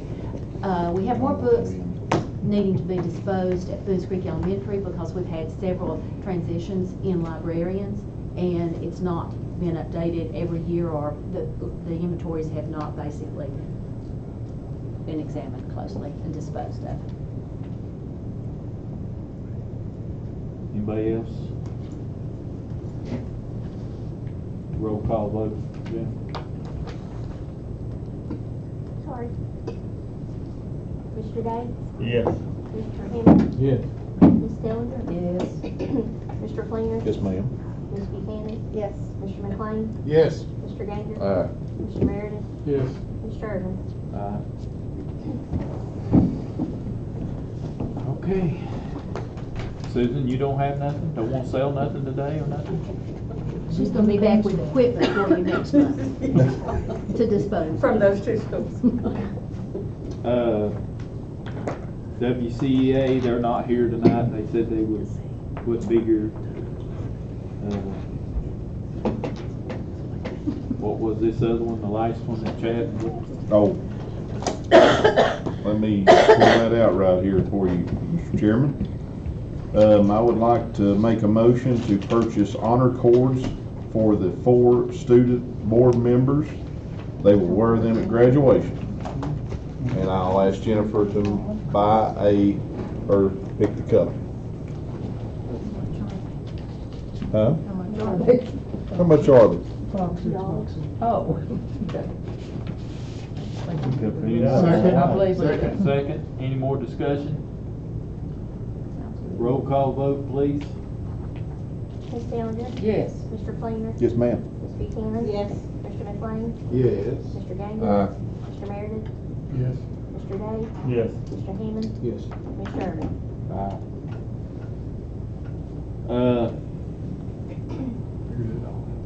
Round table, Mr. Ganger. Good meeting, looking forward to graduation, that's all I got. Mr. Fleener. I just want to thank the principals there yesterday. You seen word that it was National Principal Day, and thank you, Dr. Flannery, for that email that you sent out. We appreciate everything they do for us as schools, and just so proud to be a part of this and to go to see graduation on this side of the aisle. Be something to see. So, thank you. Mr. Day. I thought a good meeting. All the kids done a great job, and I was super impressed with the robotics team. I think that's something we need to definitely continue to support in a big way in the future. Well, I really enjoyed the Special Olympics. That was interesting, and it was a lot of fun. Grandview, very entertaining. Jonesboro Elementary, I look forward to their video. The robotics team is amazing. We need to be proud. And making that prosthetic for Lacey was so special. That I had seen that on Facebook before. And I look forward to graduation. Mr. McLean. Oh, thank you, sir. I thought the top 10 was absolutely outstanding. I always enjoy seeing these students come up and get their medallion and see their picture up there and have the secondary supervisor brag on them. I have just thoroughly enjoyed that through the years. I'm sorry that we don't have Channel 11 or Channel 5 there. If they weren't, we wouldn't be able to get all of them in a 30 minutes. They'd have to change the news to an hour, I guess, to get all of them's picture up there. But top 10 was just, it's outstanding. It really is. Students tonight were good.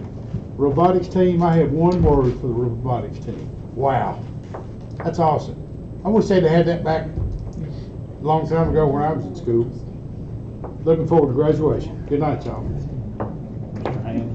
Enjoyed the graduation tonight, seeing what those kids have accomplished under some challenging circumstances.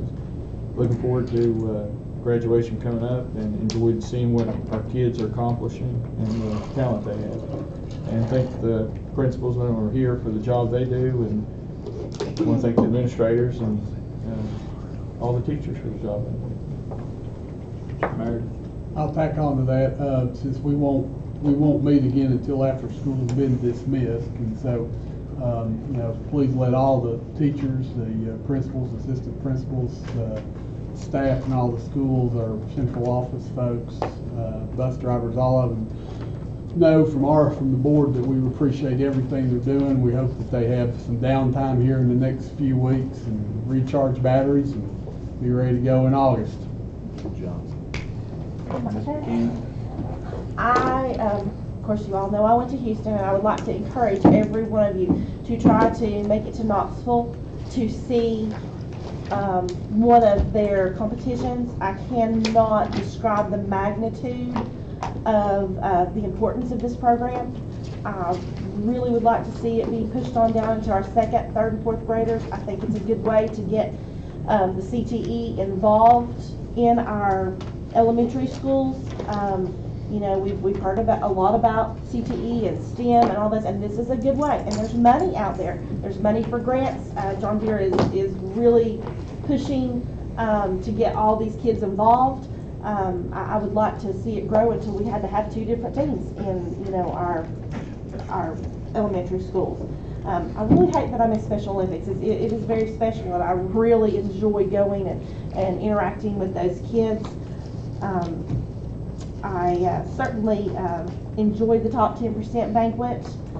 I noticed that for the first time since I've been on the board, and correct me if I'm wrong, but I had never seen this before, but we have a kid that was a CTE specialty, and he was the first one that I've noticed that was top 10%, and I think that says a lot for us as a board, as in really supporting these kids who are taking career technical, and him being a part of the top. I didn't. Well, he was going into machine shop, and that's the first one I can remember that wasn't going to UT or something like that, and I'm just really, I thought, wow, that says a lot for us as a board, really supporting the career technical education piece of our school programs. And I love graduation season. I love seeing these kids get accomplished. I have 1 down this year and 2 more to go. So everybody keeps saying, you will hate it when yours gets there. I have not changed my stance on that. I love it.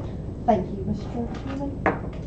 Mr. Flannery, do you have anything you'd like to say? Next week is National Teacher Appreciation Week. We'd like to send a message to every one of them. Send it to me, and I'll see that it goes to 604 the finest educated in the United States. Do we have a... Is it Tuesday or all week? All week, but I think Tuesday is Tuesday. Do we have a reception for them or anything? all of them. Like I said, there's 604 of them. Right. You want to have pizza? I was gonna try to get something in the newspaper, but no, we don't have a reception.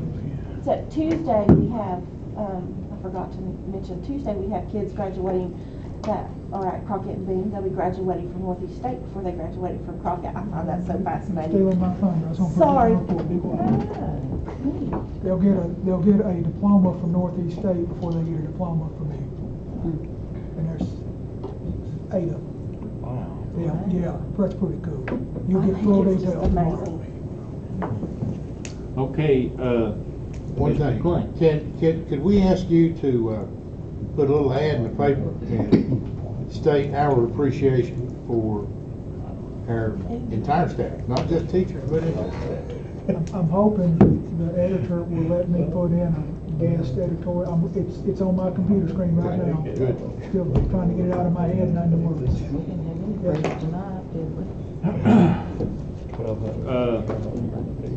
We got to pick a date for ribbon cutting for the new school.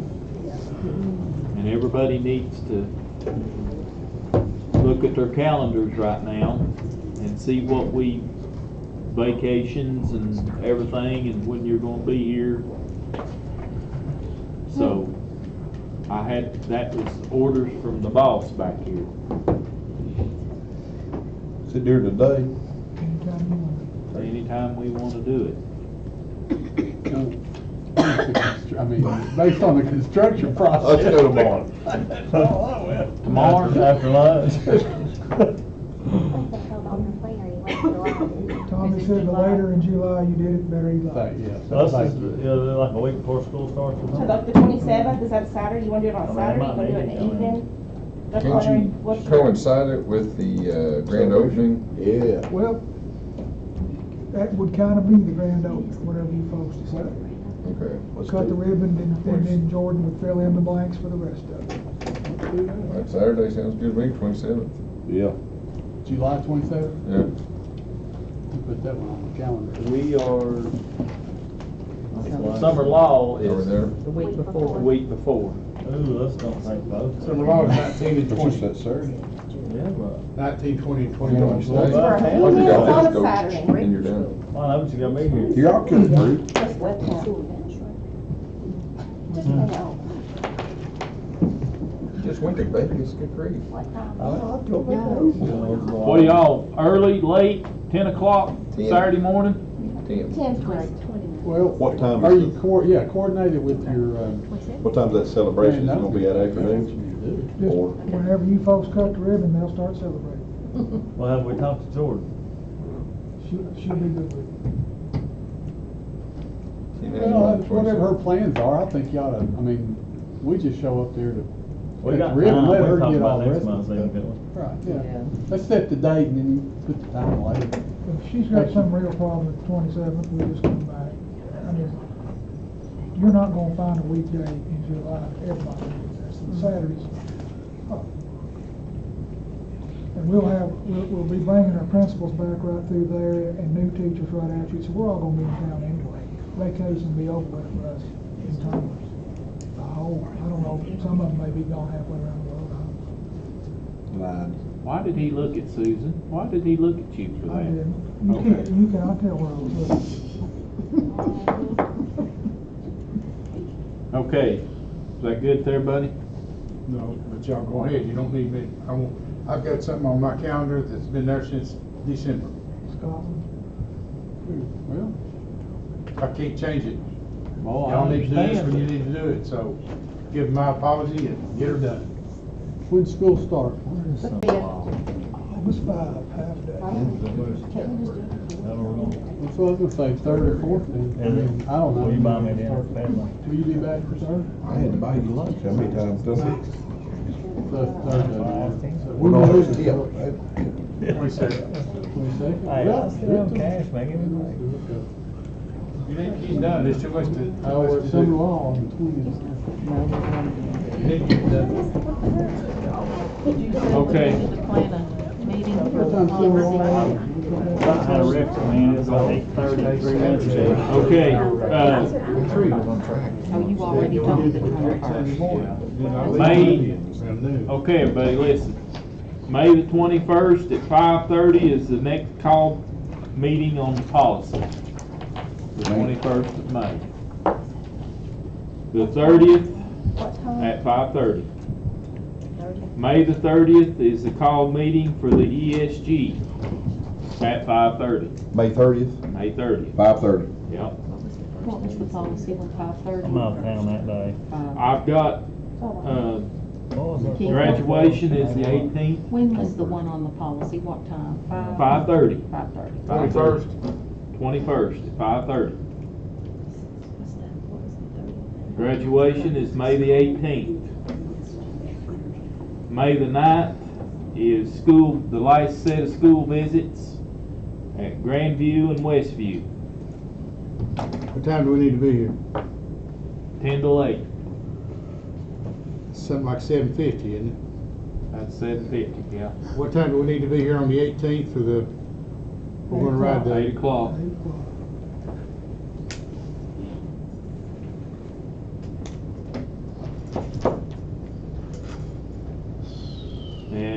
Annette give me a Jonesboro Visitor Center, May the 16th, toy banquet. What's a toy banquet? Teacher of the Year. Oh, okay, well, excuse me, I didn't, you said toy banquet, I didn't know what. What time is it? What time is it? 6 o'clock, 6 PM, what day? May the 16th, toy banquet, 6 o'clock. 6 o'clock, Jonesboro Visitor Center? yes. And When will we do the budget again? County Commission. They don't have to. You're really being optimistic. When is the budget? Oh, gosh. When will they meet? You present it to them Wednesday. That's right, May the 8th is when we go to When you present it to them. When do we hear back from them? maybe that day. It'll be that day, it'll be that Friday. But I mean, they listen to it and they send it to the big, Or send it right back up here. okay. And if by some chance they were good with it, they would, it wouldn't go to the commission until the rest of the budget goes at the end of the year. End of May. Okay. I just passed you out the director's evaluation. That's what you got in your yellow folder. And it has to be mailed back in, you just drop it in the mailbox by May the 9th. Okay. Okay? Does anybody, yes, Mr. Fleener. What about the board evaluation that they, That is Do that at retreat. at the retreat. When do we fill it out, please, sir? We've already did. We no, did. the people that come here, Jennifer, We're, he oh, was okay. over that retreat too, he said.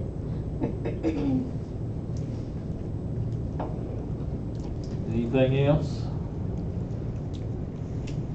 Waiting a while. Adjourn. About.